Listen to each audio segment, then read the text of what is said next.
Hi, I'm Tom. Welcome to Ledgemere Farm. Have you ever spent more time actually looking for your tools than you have using them? I spent like a lot of times going into different buildings yesterday trying to find my tripod, and then my son came home and I asked him where it was, and he went out and grabbed it. It was like right under my nose the whole time. But regardless, it seems like the story of my life. Every time I want a tool, I didn't put it back where I should have, or I did, and that confused me because I actually put it where it belongs, and then I can't find it because it's not where I thought it was when I had it last. But it seems like the story of my life where I just spend a good portion of my day walking around trying to find whatever it was that I needed to do with the thing I needed to do. You know what I'm saying? Like I needed the part or the tool to do the thing. And then by the time I found it, I forgot what I was doing in the first place. And speaking of that, have you ever had so many things to do, gotten so overwhelmed that you basically just didn't do anything? So behind me you can see some things going on. The hydraulic lift lever on this that I just repaired isn't working right. The hydraulic lift on the B isn't working, and when I checked it there was absolutely no hydraulic fluid in it, so that means one of two things. Either one, there wasn't any, or two, it's like leaked into the, I'm guessing the transmission of the differential or something. So I rechanged the oil, the engine oil in that yesterday, and it was as I expected it to come out. It was pretty gross. So I've done the second one on that, and I've got to take the carburetor off and rebuild it because it's, you know, the thing is with a Poppin' John or Johnny Popper is they go putt putt putt. So it's like, is it running right? Is it running smooth? I don't know, because it's only firing on 2 cylinders. So I don't know what a smooth running 2-cylinder tractor actually sounds like. I don't think it's not like my farmers where you know. So I've got Autolite spark plugs on order. I went to Napa. Of course, they gave me the wrong spark plugs, and there's like so many cross-reference that I finally went out and like asked some people about the Model B with a magneto. So, and that's the second thing I figured out is like if it had a distributor, they call it a battery ignition. So the battery ignition, even though this has electric start, the battery ignition is the distributor, and that has the on-off key switch, where the magneto, you just basically pull the throttle back till the thing shuts off, and that's it. And so I've done a few things on that, and that'll be another video about what's going on with the B. Finally got my right owner's manual for it. And this one's like brand new. It's still got all the like the dealer checklists in it, and it's dirty now because I actually made it dirty, and I don't know if that's good or bad. Like, but in my mind, if I buy a tractor, it doesn't matter what it is, and the owner's manual looks like they just took it off the shelf at the dealership, I'm a little skeptical because the owner didn't do maintenance or they hired it out or something. But to me, a well-worn, well-used owner's manual with like little hash marks and chicken scratch and fingerprints and all that stuff means that the person took care of their stuff. So, well, that's two things. And then down here at my feet, I've got 2 chainsaws that,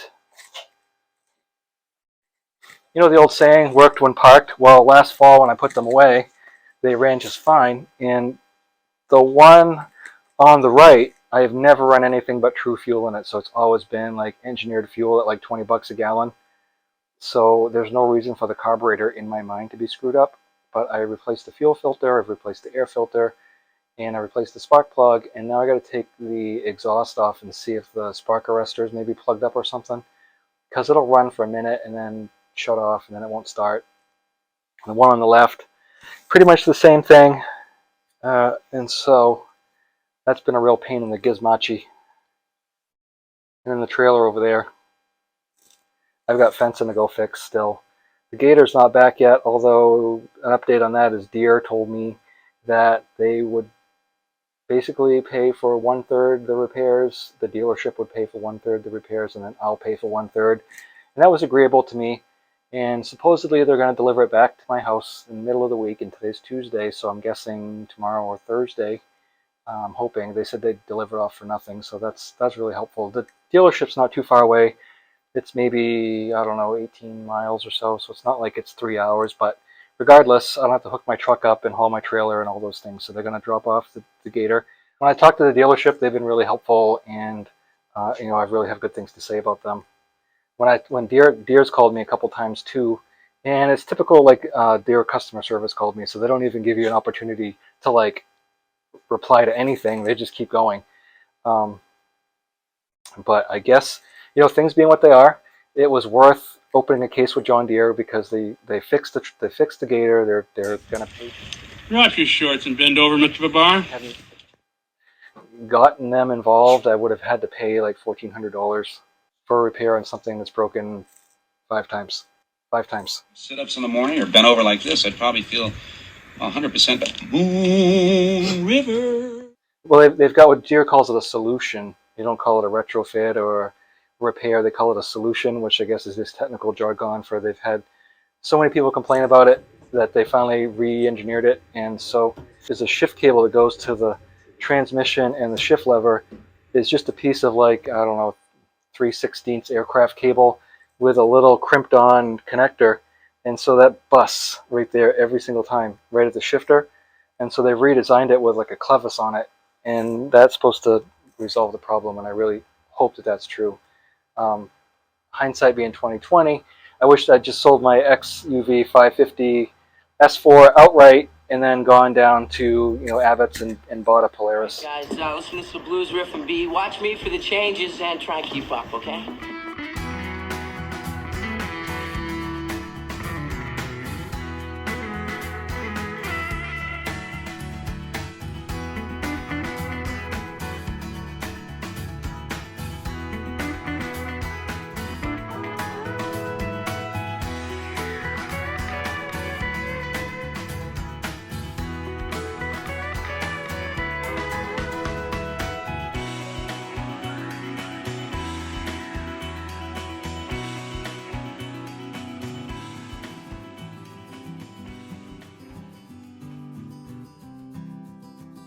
So I'm going to go ahead and get this off. I know I need 9/16 for that, but I can't get at them, I don't think. Get at this one. I'm not going to get at that one. And I got some cotter pins, and that looks like 1/2 inch on that. So grab some different wrenches, and I'll be right back. I like these little Craftsman combination wrenches with the socket on the back. The problem is they don't fit on everything.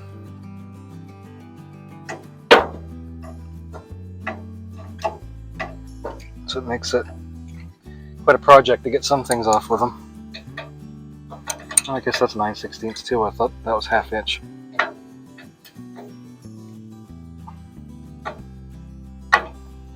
So I'm going to take this carburetor off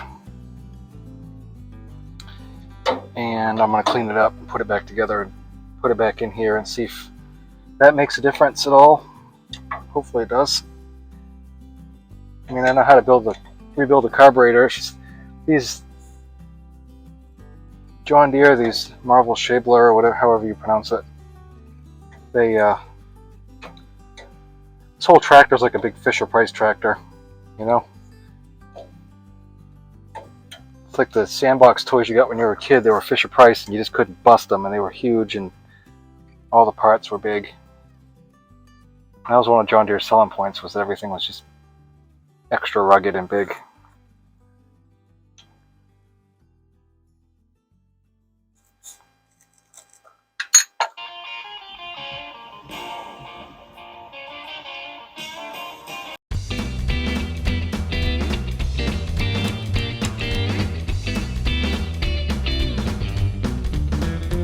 Alright, I'm back.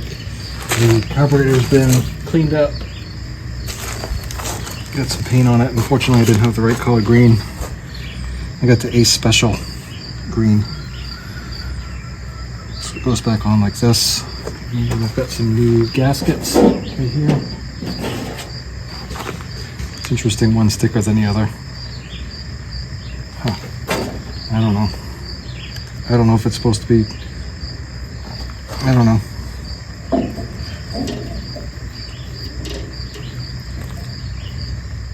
That's for sure the wrong way. So I'm going to go ahead and turn the fuel on and go put these tools away, and you can tell me if I've got a drip. Let's see. Let's open this up. Let's see. Fingers crossed.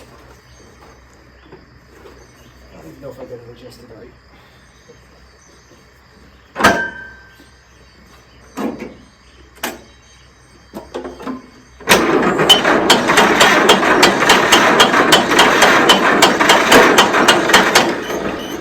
I can smell gas.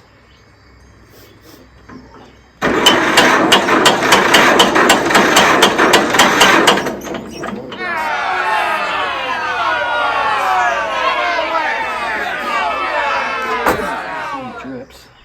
Now we got fuel going to it.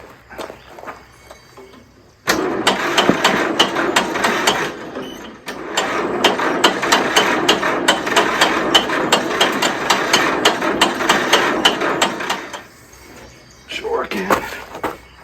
What did we do wrong here? Something. Come on, Johnny.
Like I said, I don't know what a John Deere B is supposed to sound like idling.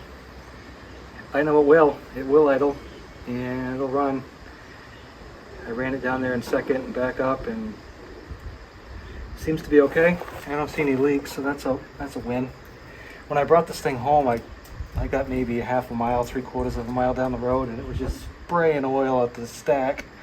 I was covered. What a mess. This whole thing was just pockmarked with oil, and then it shut off. It wouldn't start. I figured I'd flooded it, so I got the truck and I went home, got the trailer, and I drove it up on using the battery. You know, I put it in gear and just kept hitting the starter, and I drove up on the trailer, and then I brought it home and dumped the oil out of it and changed the oil, and it started right up.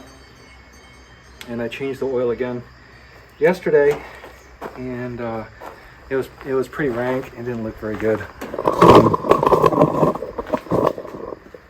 That was fresh oil, believe it or not. And that's black as coal. But I put a brand new filter, brand new oil in it, and ran it. I didn't even run it an hour. I probably ran it half an hour tops, and ugh, look at that stuff. And I've put new hydraulic fluid in it, and so I wonder if you know, these hydraulics don't work unless there's weight on it. You know, like, is it one of those things where you have to have like an actual implement on it, something heavy enough to make it so when you go down, that it goes down? I could see it moving a little bit. And the oil fill. So this is the hydraulic oil fill. These are your hydraulic couplers. I still don't know what the heck this thing is right here. I don't know. This right here is your, I believe you take this out a little bit and oil comes out of it to test it. I'm not sure. I tested it over on the left side. This right here is supposedly what you use to adjust the rate of drop. I did figure out this is for a number 5 mower. It still has the flipper. I've got a PTO guard to put on it. I went over to the A at my cousin's. I had bought these for the A and put these on it. And let's see, what else do we do? gas cap. I put a red gas cap. I took that stupid chrome muffler off it. The thing's loud enough as it is without a straight pipe on it. I'm too old for that. And so now I've redone the carburetor. I got new spark plugs coming tomorrow. I'll try replacing those. I still got to hook the lights up. Oh yeah, I got the flapper. I took the flapper off the A. And it's got a tin can on the A now. And got the Roll-O-Matic decal on it. I painted the manifold black. Let's see, what else did we do? I put one coat on the wheels. I got to do another one. Obviously, I got my cousin's name on it, and he was a Vietnam vet. He basically died from complications of Agent Orange, so that's on there. Oh yeah, and the last thing I did was the power troll on there.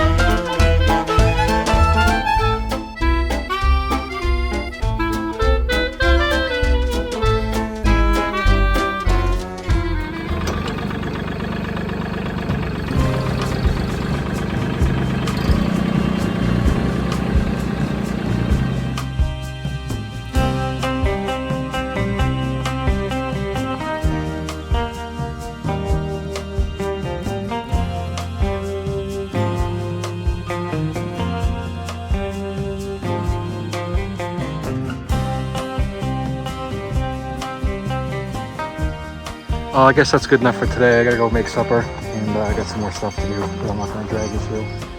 Tomorrow it's supposed to rain, so I think I'll go rebuild that stupid hydraulic lever again. Thanks for watching. I'll talk to you next time. I hope you have a great night.